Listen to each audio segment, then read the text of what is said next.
Good evening, everyone, and welcome to the inaugural Gym Cell Community Conversation. My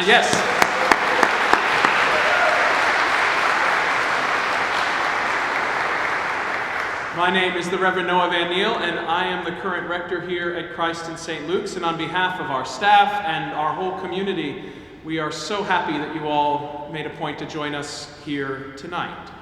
A couple of housekeeping items before we begin. Please take a moment to silence all cell phones and put them away for the duration of the event so as to limit distractions for you and the people around you, please. Also, we hope you will join us after the talk for a little reception out in the garden, which is out to the left as you exit the church. Should be a lovely evening for that, so we hope you will join us. And that will be the chance for you to go and greet Pádraig after his talk and introduce yourself and even get a book signed, because we will have books available, his books available for purchase for you to pick up and then have him sign and take home with you to read. Finally, if you need the restroom while the talk is going on, just go up this ramp or these stairs and through those swinging double doors, and to your left there are signs that will lead you to the restrooms. A word about tonight's event. It is named after the Reverend Jim Cell, who was one of the most illustrious rectors in this church's long history, a man with a big personality and an even bigger heart. Jim loved nothing more than bringing people together and building up communities that operated simply by the law of love. That is why, after he died suddenly in 2022, his family and his wife Ellen and daughter Katie are here with us in the front row this evening. That's why they chose to secure his legacy with the establishment of the Gym Cell Community Conversation series. This initiative is meant to bring people together from across the community, not just within the church, to spark conversations that make a difference on topics that matter. Now, this initiative is funded entirely by donations, so tonight we have both a basket for a free will offering in the back, as well as a QR code back there and in your bulletin. And we ask you to consider making a contribution to help us continue these conversations on new and different topics every year, in the hopes that they will make a positive difference within our community, broadly defined. So thank you in advance for your generosity. Now, anticipating the acrimonious cultural climate as Election Day approaches, we chose to focus this inaugural event on the topic of how we can and why we should commit to keeping in community with those we disagree with, and to ask if a spirit of unity could prevail even in divisive times.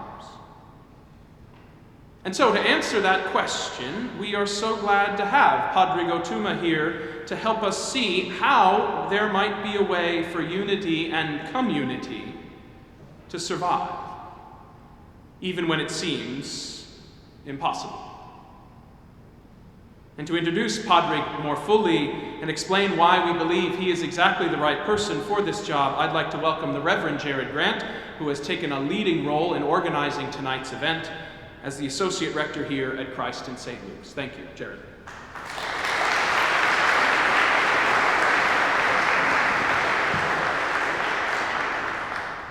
Good evening, everyone. I have the honor of introducing our guest speaker this evening, which is a task that I intend to keep short, because I am just as excited as you are to hear him speak this evening. I first encountered Pádraig's work through my wife. She had a copy of Daily Prayer from the Corrymeela community, and I was so taken with the power, the simplicity, the depth and the beauty found within that book and within those prayers. And it has been such a joy to discover more of Pádraig's work over the years, a joy that I think many of you might share this evening. As our program notes, Pádraig's work centers around the themes of language, power, conflict, and religion. He has an incredible talent as a writer, both in prose and poetry, as well as an incredible presence as a speaker and a teacher.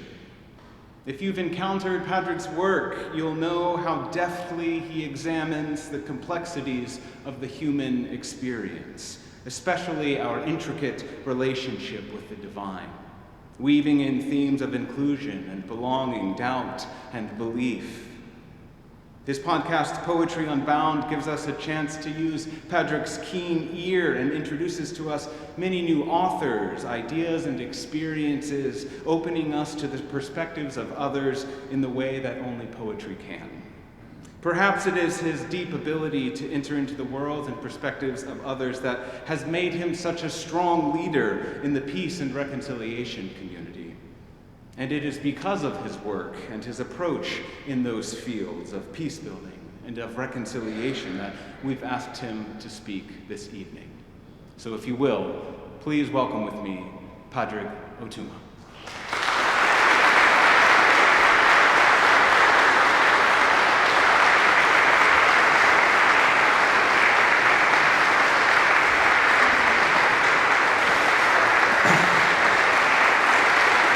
Good afternoon.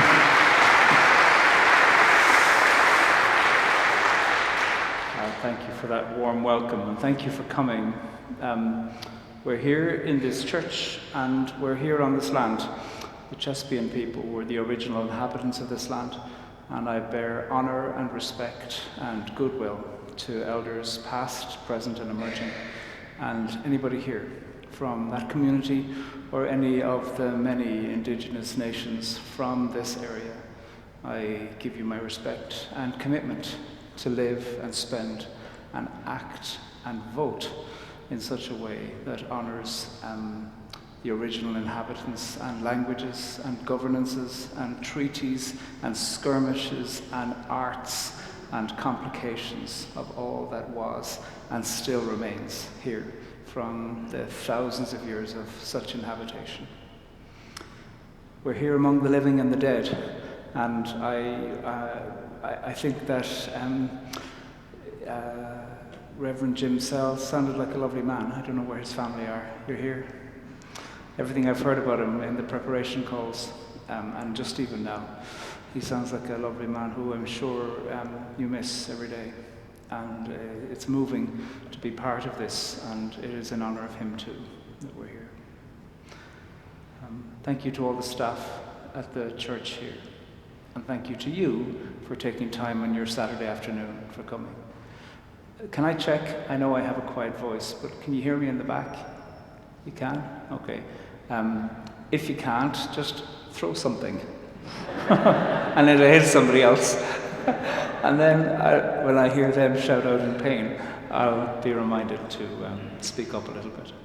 So I have a little bit of hearing loss myself, and so therefore I really do want to be hospitable. So if there's at any point, you can just shout it out, and I'll increase the volume. And I know the friends in the back are going to turn the volume up too. You're hearing a poet today, so I need to prepare you. I'm not going to speak about things head on. Okay, I'm going to come in through various side doors. But if at any point you're lost, I'm going to tell you the key to what I'm talking about, which is time, death, and art. Okay, at any point if you're lost, just ask yourself, is he talking about time, or talking about death, or talking about art? And all of that is another way of saying love. And that also is a way of talking about change and pain and courage and accountability, which are also variations of love. So ultimately, everything I'm going to say is going to circle around that. But I'm going to start with a poem and then a story. I worked in conflict resolution for a long time, and one of the complexities in conflict resolution is that often we don't agree on what we disagree on. People are having multiple different disagreements in a room when they're talking. Somebody's discussing what happened yesterday, somebody else is discussing what's happened every day for 100 years. And in fact, what happened yesterday might actually be important, but also what's happened every day for 100 years is very important. And depending as to where you start and how you can talk about how to discuss what's happening, important things can be laid in front of you. So a strange irony is that conflict resolution is often built on agreeing what you're disagreeing about. So to say, okay, let's start off by talking about yesterday. Fine. And then we'll continue talking about 100 years ago. Both are important. So here's a poem called The Facts of Life. That's an American television program, I believe. We didn't have it growing up. I just spent my time watching Wonder Woman, so who I loved. Here's a poem, The Facts of Life. That you were born and you will die. That you will sometimes love enough and sometimes not. That you will lie, if only to yourself. That you will get tired. That you will learn most from situations you did not choose. That there will be some things that move you more than you can say. That you will live. That you must be loved. That you will avoid questions most urgently in need of your attention. That you began as the fusion of a sperm and an egg of two people who once were strangers and may well still be. That life isn't fair. That life is sometimes good and sometimes even better than good. That life is often not so good. That life is real. And if you can survive it, well, survive it well, with love and art and meaning given where meaning's scarce. That you will learn to live with regret. That you will learn to live with respect. That the structures that constrict you may not be permanently constricting. That you will probably be okay. That you must accept change before you die, but you'll die anyway. So you might as well love. You might as well love.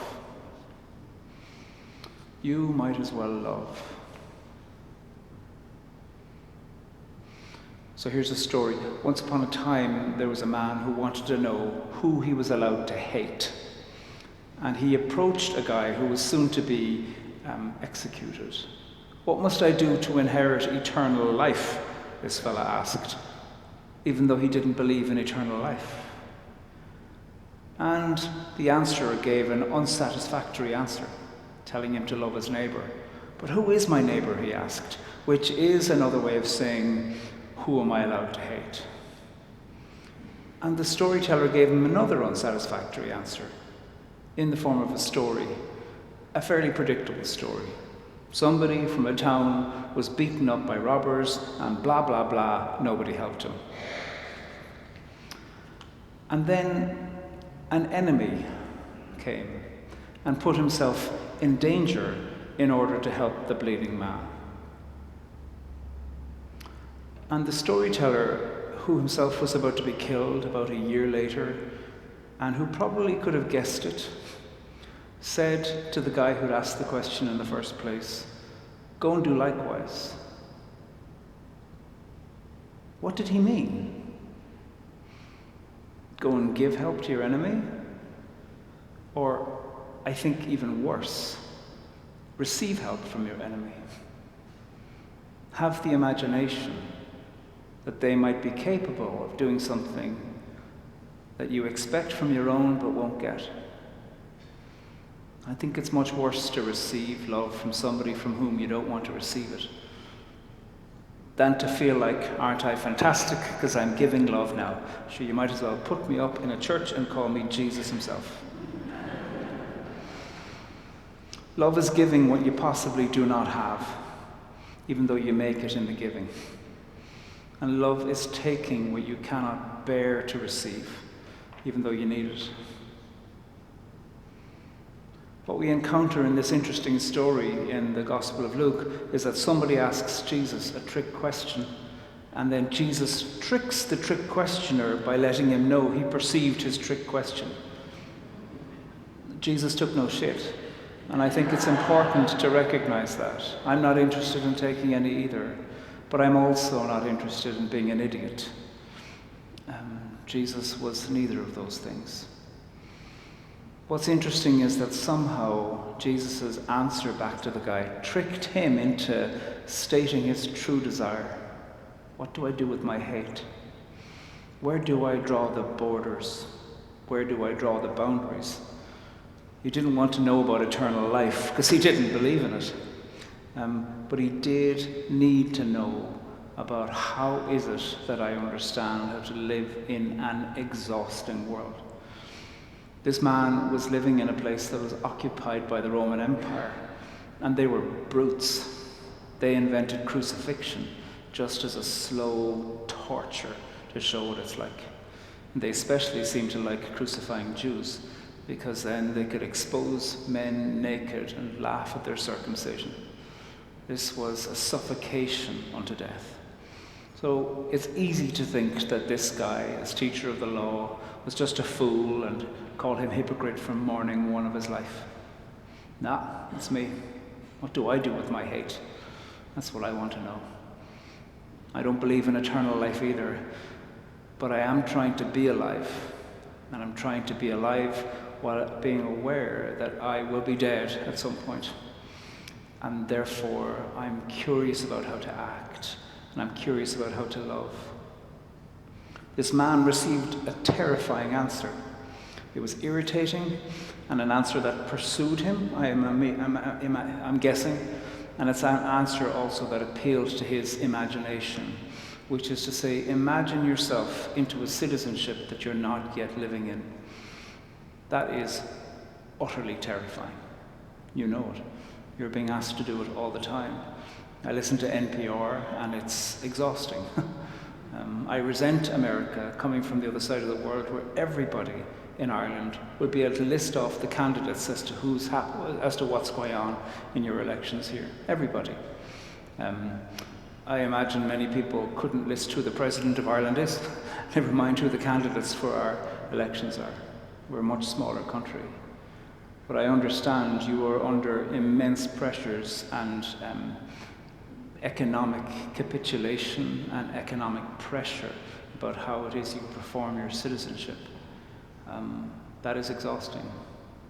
And there are serious, irritating, dogged questions to be asked as a result of that.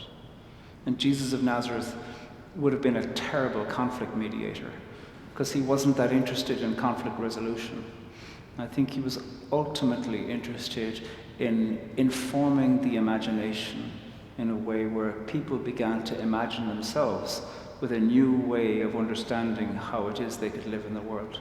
Not to be a doormat, but to live with electrifying questions until they died, even if they died in terrifying ways like he did.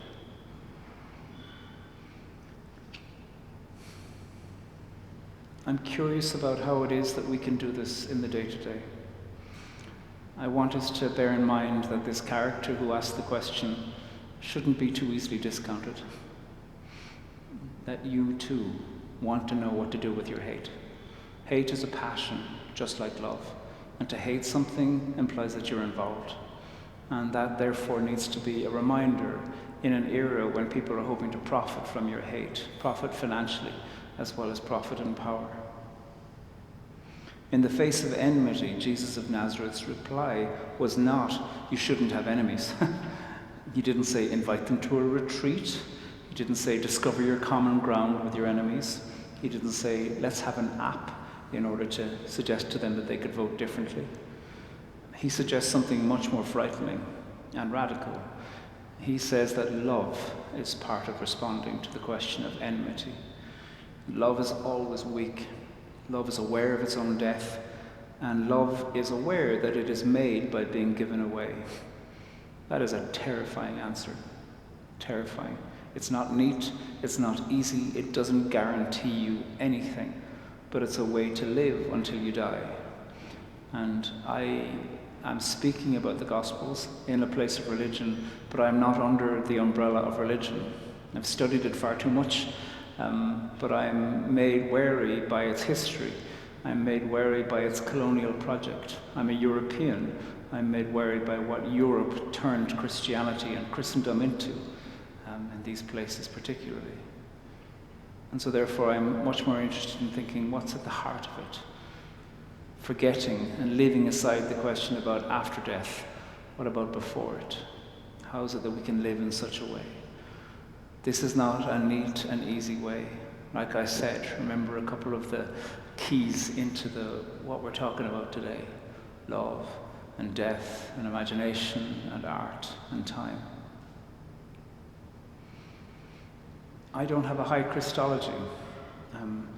I don't find it that interesting to imagine how Jesus understood himself and how his followers understood himself.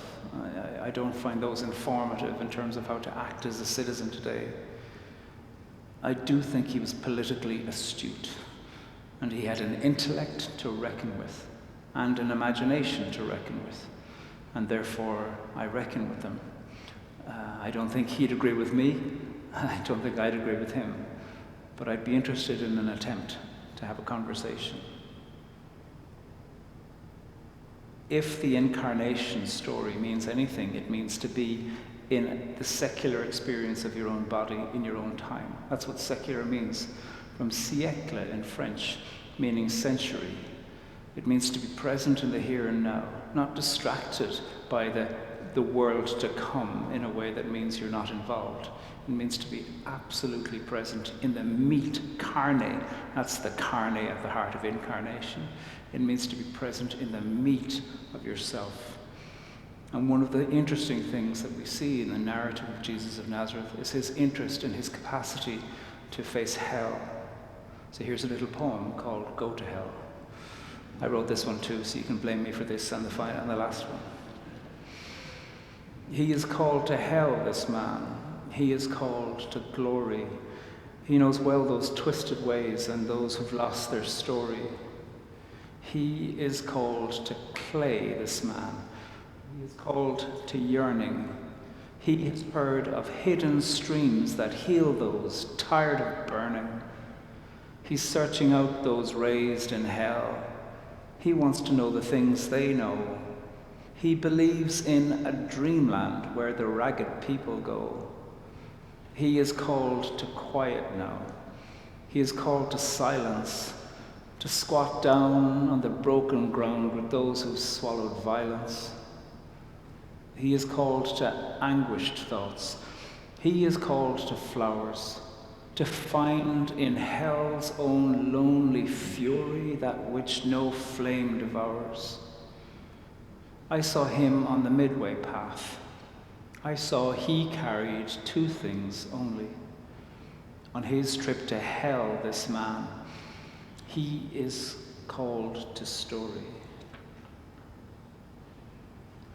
The Samaritan never existed. Jesus of Nazareth made it up in response to a question that came to him. It's an evidence of a theology of fiction, a theology of art, a theology of making things up in order to try to make sense of where we are in the here and now. And one of the things that Jesus used in the caricature of making this up was the nearby enemy, that community of people that's close enough to half know, easy enough to maybe hate, and not based on knowledge usually, but on projection. Amazingly, that those who are so close can often be the ones where the evidence is so difficult for us to learn about and to take in and to believe. You see this in so many parts of the world, that the nearby enemy is the one where there is a particular experience of that. My colleague Krista Tippett, who grew up in Oklahoma, said that she grew up Southern Baptist, and she said, like, a Methodist was an interspecies marriage, to imagine meeting and marrying a Methodist.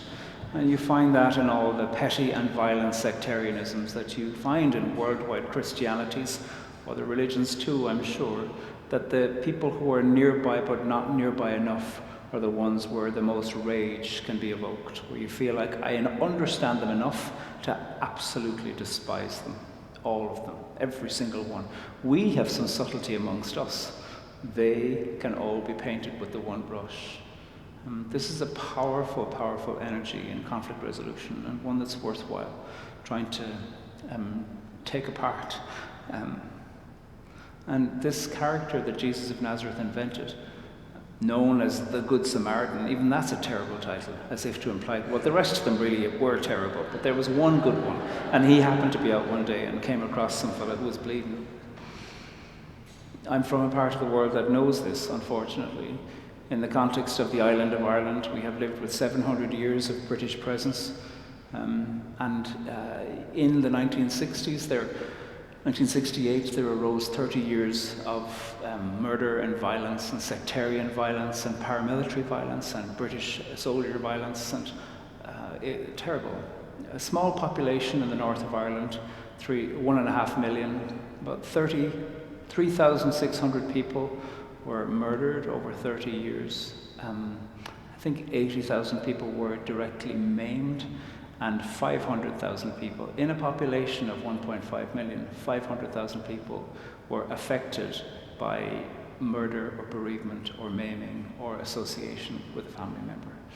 So that's 1 in every 3 people. That's an enormous way within which an entire population suffered hugely. We have a peace agreement that was signed in 1998. Most of that peace agreement was already written in the early 70s. But it took a long time for people in power to begin to go, okay, enough now. It took a long time for people to be convinced that the compromises that were already imagined on paper were compromises that were worthwhile taking the courage to enact and lead your communities into. Corrymeela is one of the peace organisations set up in the north of Ireland, set up actually before the Troubles broke out, set up in 1965 by Ray Davey, a Presbyterian minister. And people could already see, of course, that our society was on a motorway to madness. Some people were saying, well, if the Catholics would just stop saying that they wanted a united Ireland, well, that'd be fine. And other people were saying, well, if the Brits just simply hadn't arrived 600 years ago, we'd be fine. What do you do with that? I am really clear that I am an anti-colonialist. Like, I speak, and I'm speaking to you in a language that is not the native language of where I'm from. I have been asking the question as to why we're not speaking our own language, since I could use language. And at the same time, I know that we can't turn back the clock and make Ireland live the way it would have lived had we not been occupied over those years. So therefore, what do we do? How do we live with one another? It is devastating to try to reckon with the pain of the past, reckon too with disparities of power and ways in which one community has more power than the other. One society has more power than the other. One society drew a thing called maps, political maps they're called, and called us one of the British Isles. We never called ourselves one of the British Isles. How is it that we reckon with this disparity of power and do so in a way where we can also imagine an Ireland that we're proud of, rather than an Ireland that we're ashamed of the ways it took us to get there? These are terrible questions to have to ask.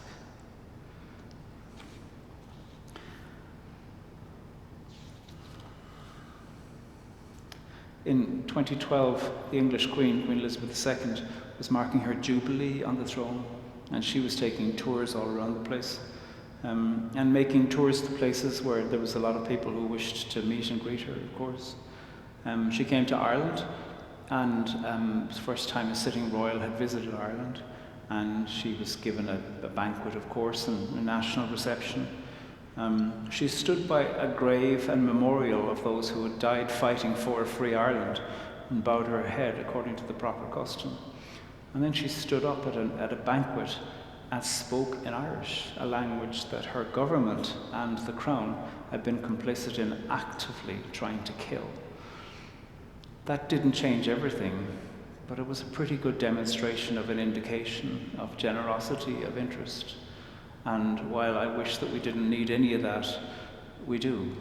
And it was there, and I saw it, and I found it remarkable, really, to watch and to see the effect in so many Irish people when we heard her speak in our language and thought, wow, it isn't that difficult to speak in Irish. All you have to do is learn it the same way any language.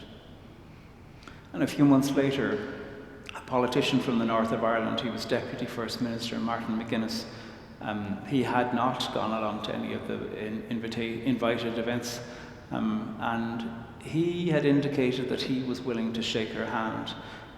Previous to becoming a politician, he had been involved in the IRA, and he was complicit in murders. Each of them considered the other the face of terrorism. The IRA would say that the British Crown is the face of terrorism. The British Crown would say that the IRA is the face of Irish terrorism. But too many people had died, and they each knew it. And they each knew also that there was something important in the possibility of leadership, and that leadership too is an act of creativity, and leadership can be done from the ground up, and that gesture, while it's not everything, it is something. And so they shook hands in public, and I was invited along to this shaking hands. There was a bunch of artists invited along at about 8 a.m. on a Wednesday morning. The only other time I've been with groups of artists at 8 a.m. on a Wednesday morning is when we were there from the night before. So anyway, they shook hands, and what does it mean? It means everything and nothing. Queen and terrorist, violent monarchy and resistance. That's what it means. It means that there is the possibility of saying we cannot undo the violent past, but we can try to do something imaginative in the here and now. That doesn't mean we agree. It doesn't mean we're going to make daisy chains together. It doesn't mean that we have great common ground or what they're sitting on a mediocre fence. It means none of those things. It means we seriously disagree. And within the context of that, we're going to engage in creative approaches to citizenry rather than violent ones. Because the least interesting version of the future is what comes from predictable violence. We all know that. You can write that and write that and write that. There's nothing creative about that. So here's a poem I wrote about Martin McGuinness and the Banri and the Sasnach, as we call her in Irish, shaking hands on the 27th of June 2012. There's a town mentioned in this, Oma. Oma was a town where there was a bomb shortly after our peace agreement in 1998. Shaking hands. Because what's the alternative? Because of courage.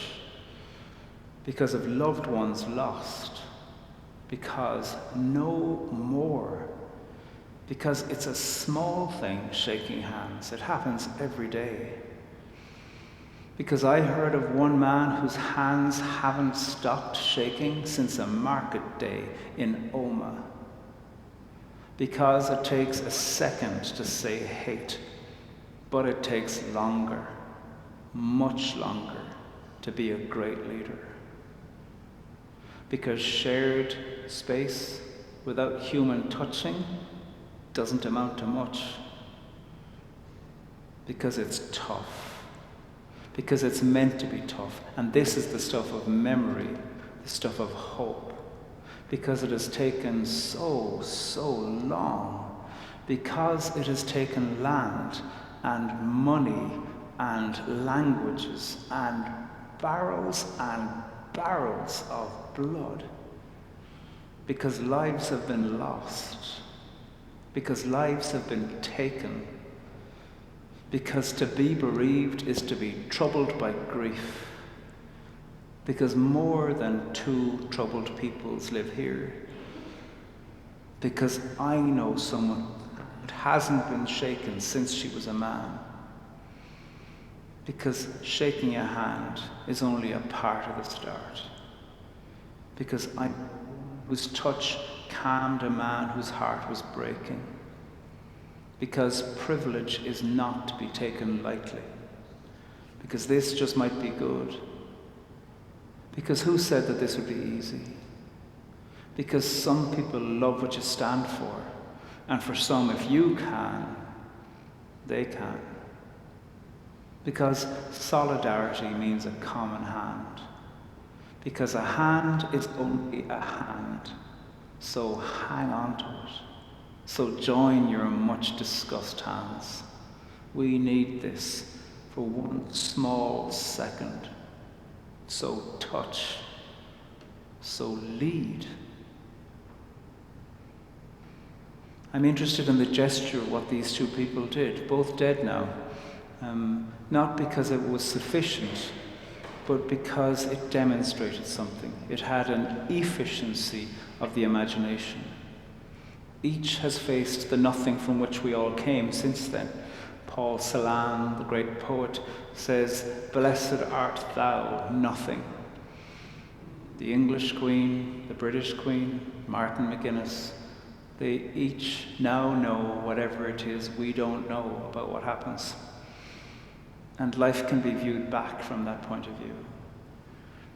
Part of the hope for this conversation is to think about what does it mean to be in unity with one another.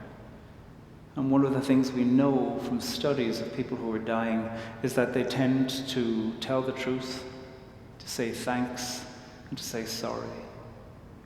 And partly what I hope we can do is to begin that now before we're caught with the imagination and the courage of what final moments bring us. Tell the truth, say thanks, say sorry.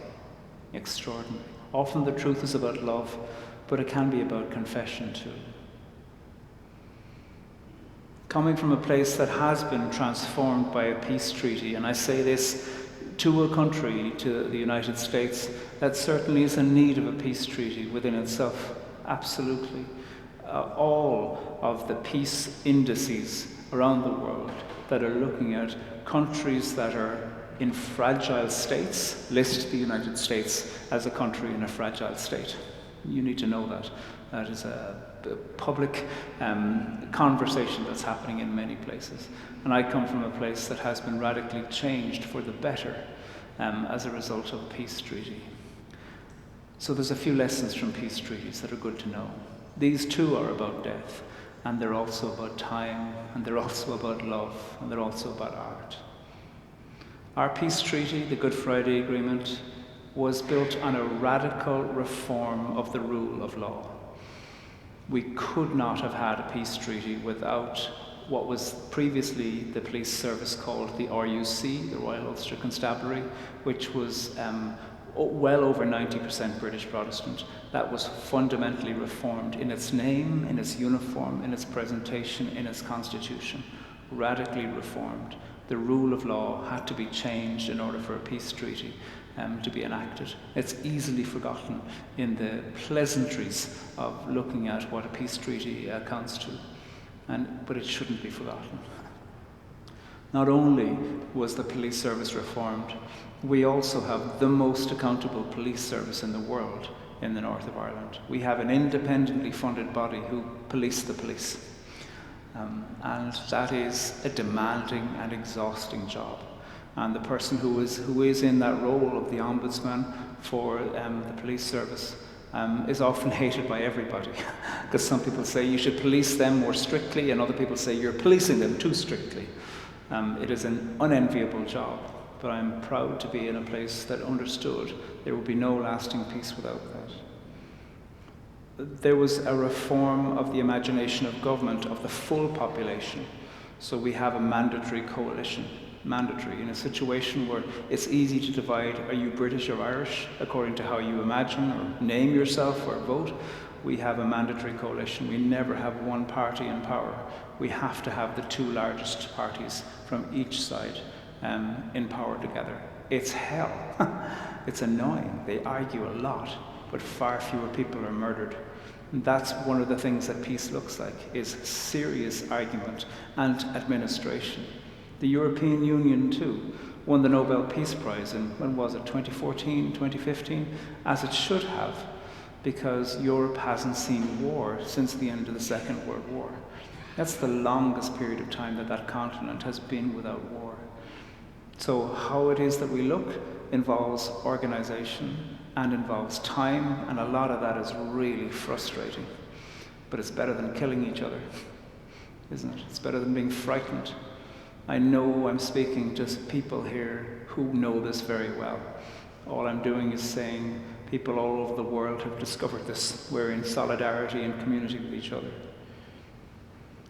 Part of what our peace treaty was built on too is a recognition that some proportion of the population of Northern Ireland want Northern Ireland to remain part of the United Kingdom, want it to remain British, and some part of the population want a united Ireland. And there's parity of esteem given to both of those populations. Neither of those are criminalised, and in fact there's full legal provision for a referendum which will come probably sometime in the next 10 years on what that looks like. And leaders have committed to not lead people through violence or threat, but to use the democratic means and negotiation and dialogue and community consultation. So to pursue your political aims through democratic means without recourse to violence or threat is a serious and society-changing commitment that we had. Interestingly, the governments of the United Kingdom and Ireland, the London and Dublin governments, renounced claims of sovereignty to the territory of the north of Ireland. That was part of our peace agreement. Ireland has a written constitution, Britain doesn't, but Ireland, we changed our constitution as a result of that and said that sovereignty of the island of Ireland belongs to the people of Ireland, and therefore it's up to all of us to vote, not just up to one short cycle of an electoral cycle within the context of that. These are huge, civically demanding imaginations about what it means to live in peace with one another, where a population had to realize power has been on our side and power is now being balanced formally, constitutionally, enacted in ways that will cost the public purse. That's what a peace agreement takes. Typically, a peace agreement takes 39 iterations before they find one that lasts. 39. Which isn't to say that version 1 is terrible and that you can skip to 39. It is to say that version 1 might just last a week, but that's a good week. Because version 2 might last a month. That's a good month. Version 3 might only last a day because you realize, oh, we made a mistake. Version 4 might last 6 months. You get what I'm saying. With each iteration, the treaty needs to have solid enough ground to begin, which is why I am insistent that you do need to be able to say, let's look at structural issues that fundamentally reform the way that our society is built. Let's name and examine and reform the structural issues in order to have something that will last a week, because something won't last a second if it continues a status quo that continues to demand the sacrifice and death of proportions of the population. It isn't good enough to imagine your children playing together in the future, but playing together today, if in the future one of those people is going to shoot the other. Playgroups are uninteresting unless you can change the way within which you imagine law. Peace is messy, democracy takes time, and things take as long to change as they took to escalate to the catastrophe that means that enough of the population recognize the need to change. I am telling you this, and I know you already know this. I don't think I'm coming from any kind of wisdom or insight that you don't have. Our peace agreement was signed into law in 1998. We'd been partitioned by the British in 1921. So does that mean it's going to take 80 years to normalize British-Irish relationships? That would be fast, 80 years. I think it'd be pretty amazing. If in about 2078, I'd like to stay alive till then, I'll be 103, that we could say, what have we learned 80 years after the peace agreement between Britain and Ireland? That would be a fine time to measure. What does that mean in the various areas of peace treaties that you need? Death, time, love, art. That's what I'm talking about. I don't want to allow a particular 4-year cycle or 3-year cycle or 5-year cycle of a government to tell me how I imagine death, time, love, and art, because most of the time they're denying those things. Hopefully, they can do some good. I really do hope that. I'm not middle of the road when it comes to politics. I'm really clear, if I had a vote here, who I'd vote for. But even with success, according to me, I still will need to guard my own mind in terms of who defines death, time, love, and art. We need patience and courage and accountability and the imagination of accountability. I know you know this. It's time for another story. A number of years ago, we had this thing that happened in Europe called Brexit, where the single biggest peace project on the European continent, which was utterly irritating. I've administered European Union peace projects. They take a lot of time to do the administration and the paperwork, so I understand frustration with paperwork. But Britain left the European Union, and by doing so also took Northern Ireland, the north of Ireland, out of the European Union, which has made things very complicated for us on the island of Ireland over the last 10 years. Because Britain doesn't have a written constitution, they didn't have a requirement for a referendum that you had to work out all the constitutional changes in advance. Their referenda are advisory only. And so really Brexit began the day after it was voted in, where people were like, what do we do now? It was chaos, and continues to be chaos in many ways for farmers, for people who cross the border on a regular basis. The Dublin government, a government that I probably wouldn't have voted for if I had a vote in the Republic anymore, I think did a very fine job of engaging people on both sides of the border about how circumstances could be normalised and businesses that were cross-border could Brexit-proof themselves, and community relations cross-border could continue. But they weren't meeting with church groups, and Corrymeela, the group I was leading at the time, was funded in part by the Fund for Reconciliation of the Dublin government, and we proposed to them to put together a resource where people from both sides of the border, British, Irish, Catholic, Protestant, believer, agnostic, atheist, newcomer, born and reared on the island, where people would meet together and discuss this brilliant book from the Hebrew Bible, the Book of Ruth. And they doubled the amount of money we asked for and said, meet with double the amount of people that you're imagining. And they said, we've wondered how it is we could do this. And so we turned to this extraordinary Book of Ruth. Some of you will know the book, some of you may be new to it, but as a way of thinking about who the Book of Ruth is for and where it came from, here's a little story. Once upon a time, a beleaguered people returned home to their own city, having been in exile for 70 years.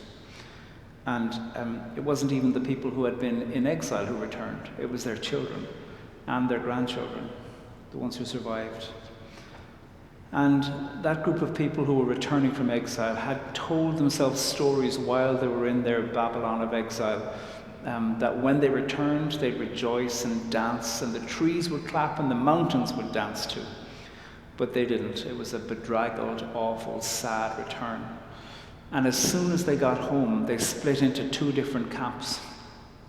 One group of people said, our city of return should be a city of refuge for everyone. Do you want to belong here?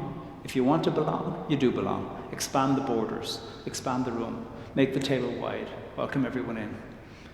And others said, build the walls. What happened before will happen again. What's your birth line? Do you really belong? If you came back with a foreign husband or half foreign children, get new ones. And their leader, Nehemiah, his name was, loved going back to Babylon for meetings. He felt important. And so what happened? In the middle of this civic crisis, an artist, we don't know her name, decided what they needed was fiction. And she decided to look into the long past. We all know that the long past is a place of war and violence, because it's always easy to pretend the past was straightforward. Back when there was things called proper family values, people say. Would you want to belong to a family from 1500s? Would you want to find a single biblical family that would be constituted as legal right now? Good luck to you. I wouldn't want to belong to any of those families. So the artist knew that nostalgia is a violent tool.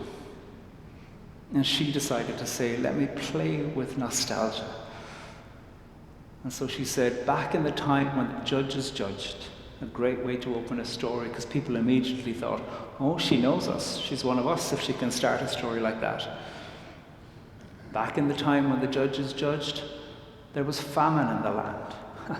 Famine in Bethlehem. Hunger in the house of bread, she began. And she tells this story of a family from Bethlehem who had money enough to leave the territory when famine was there. They went to the neighboring territory. Remember what I said about neighbors before? It's easy to hate them because you know them enough to think that you can absolutely deride them. But Moab was not far away. And this family with some means escaped the famine and went to Moab. There, the sons of that family married Moabite women. Then all three men died, the father of the family and the two sons. Suddenly you're left with a trinity of widows. The mother with her two bereaved, widowed daughters-in-law, one of whom, Orpah, goes home to her family, goes home to her mother, and the other of whom, Ruth, says, where you go, I'll go. Your people will be my people. Your God will be my God. And then the bit that lots of people leave out from the wedding vows, may God do to me, and worse still, if I turn away from that.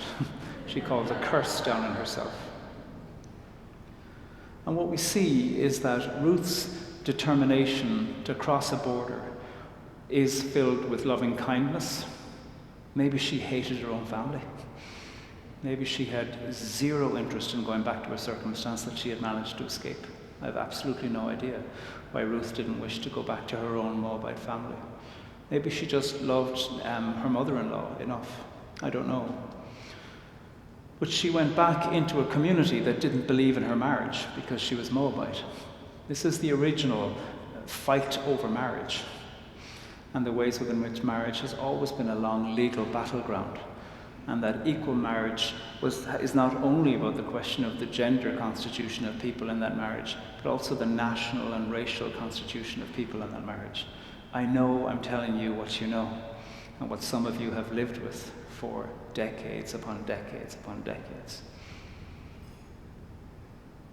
Ruth fundamentally believes that she knows who the community that she's moving to could be, even though they're unlikely to act like it.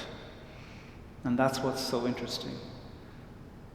In Jewish liturgy, around the time of Shavuot, the Pentecost, two texts are read. One of the texts is where the law of God comes down from the heavens to Moses on top of the mountain.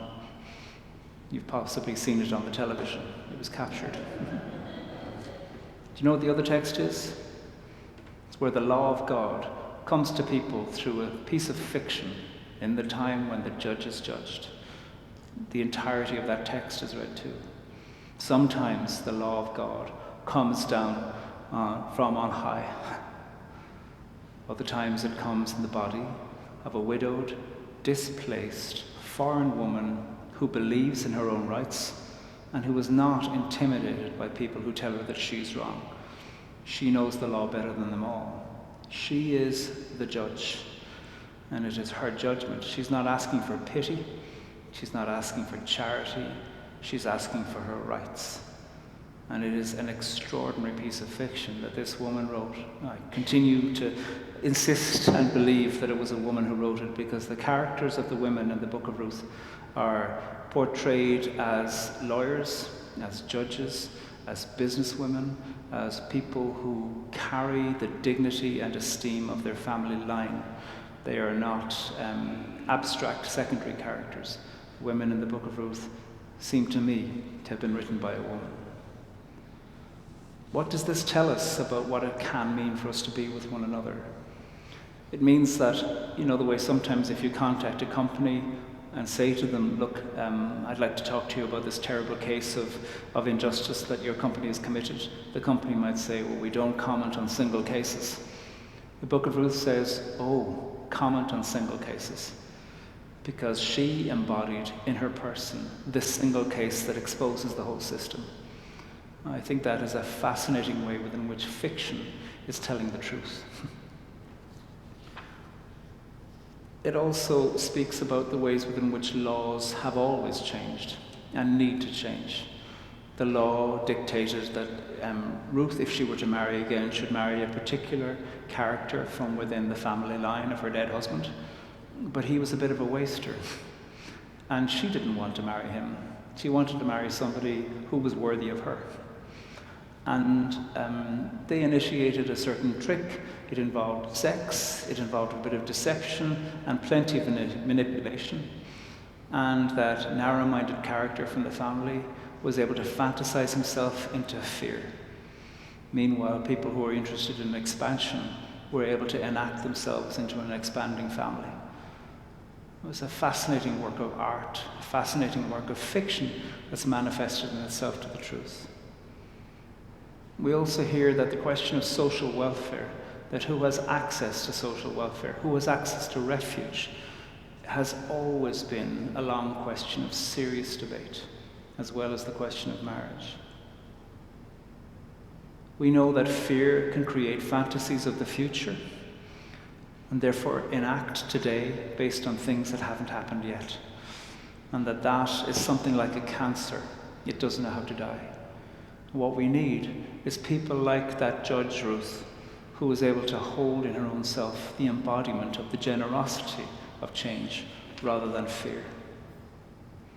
We see in Ruth the embodiment of resistance, in her refusal to accept a population's refusal to acknowledge her citizenship and her rights to social welfare.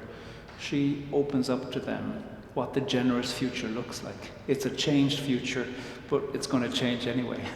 You might as well change with creativity and courage and love, because death is coming, and the only thing that is as strong as death is love.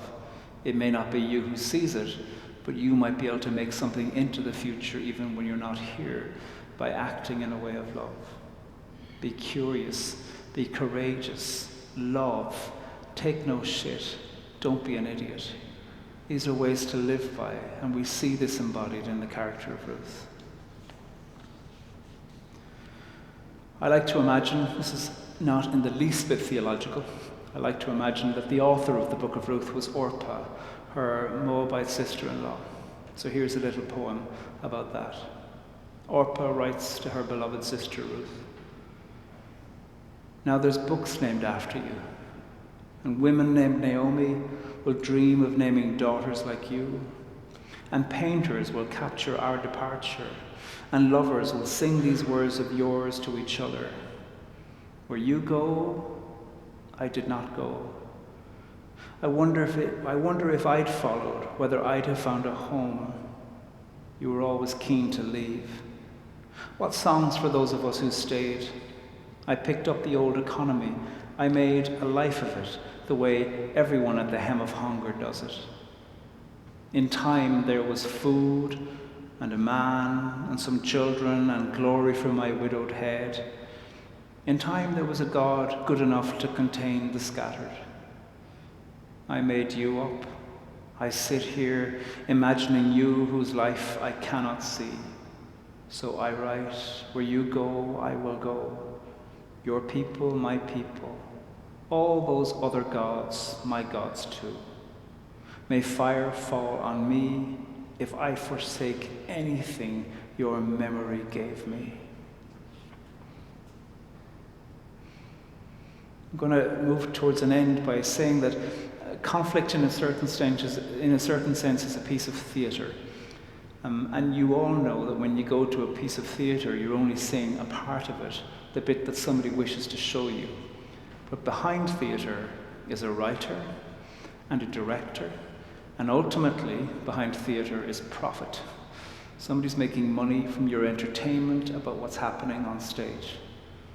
And when it comes to the theatre of conflict that can be enacted in your parish, in your yoga group, in your sports group, in your community group, in your state legislature, in your politics, it's always worthwhile asking, who's deciding what's on the stage?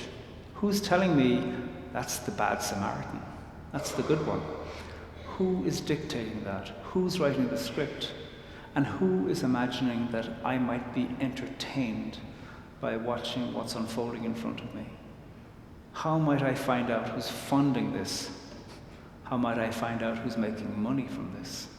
Because that might be the way to pursue on a serious level what the theatre of conflict is wishing to deceive you about.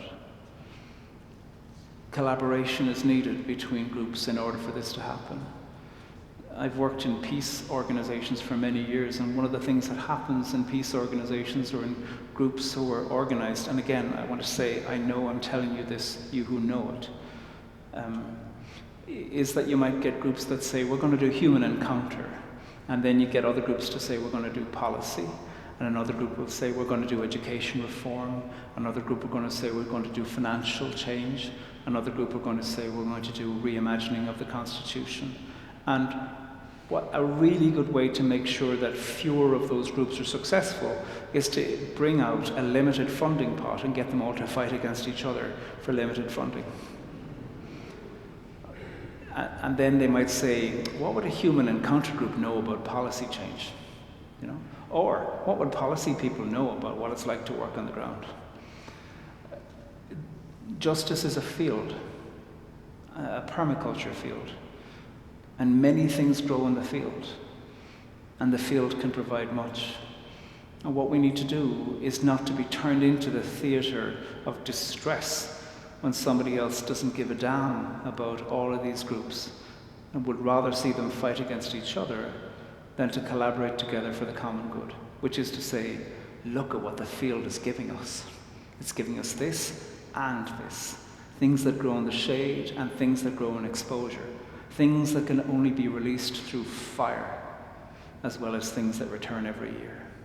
Look at this. We need the challenge of protesters.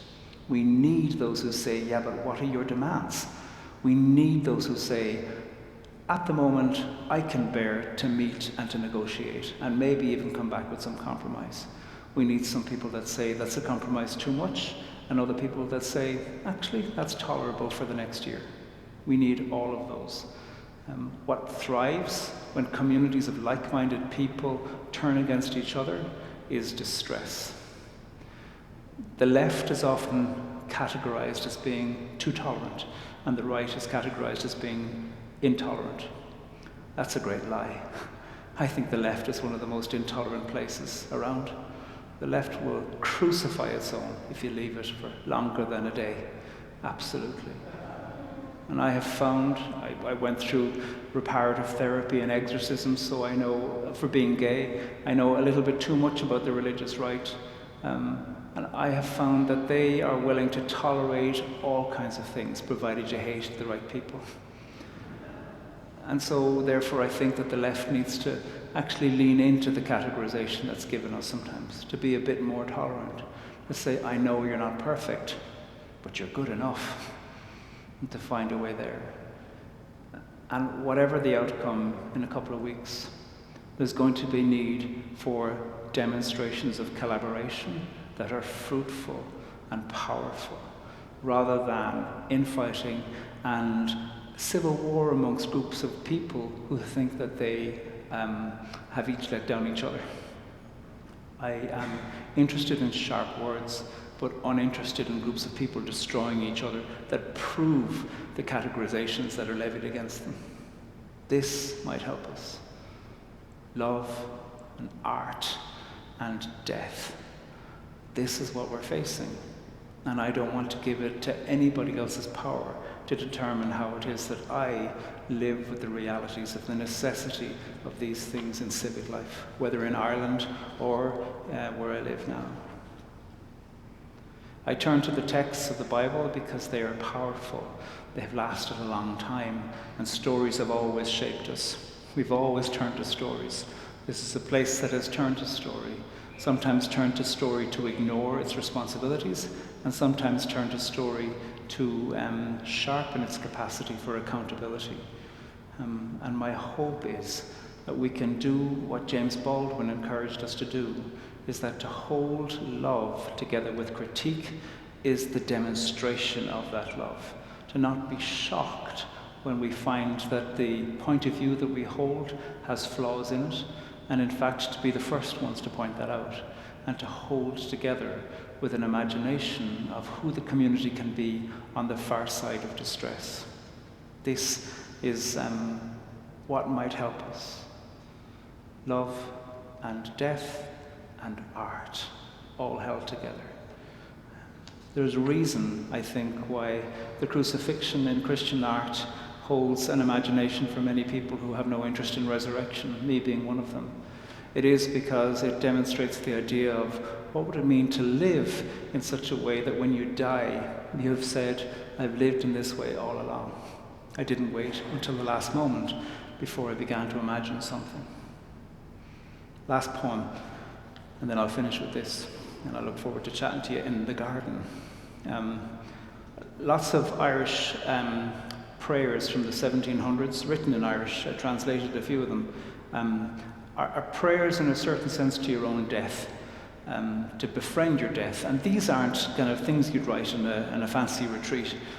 These are prayers written by people who were hungry, who were living under occupation, who might have starved to death. And so here is my response to some of those prayers for your own death. It's called How to Be Alone. And it's a prayer for all of our deaths.